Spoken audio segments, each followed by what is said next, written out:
Now let's turn our attention to the independent counsel investigation into the massive corruption scandal in South Korea that ultimately led the National Assembly to vote to impeach the president. After wrapping up the investigation last week, the council is expected to make its big announcement about its findings in the next couple of hours. Hwang Hojun with the details.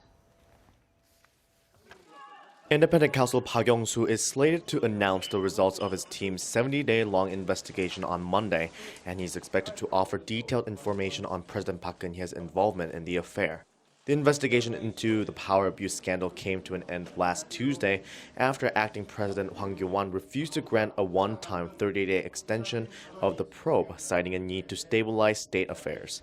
That day, the council officially named the embattled president as a bribery suspect for allegedly colluding with their longtime confidant Choi Soon-sil to pressure conglomerates, including Samsung, to make donations worth millions of dollars to two government-linked foundations Choi controlled.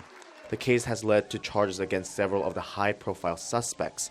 Choi, the woman at the center of the scandal, was charged with bribery and concealing criminally obtained assets.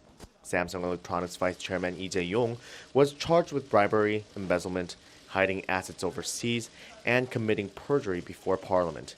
Former Presidential Chief of Staff Kim Ki-chun and former Culture Minister Cho Yoon-sun were indicted for their involvement in creating a blacklist of artists and cultural figures critical of the government.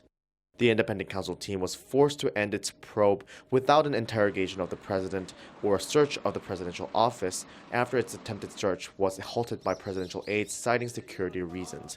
The independent counsel will now hand over its investigation records to state prosecutors who will be in charge of tying up the remaining threads in the wide-ranging case.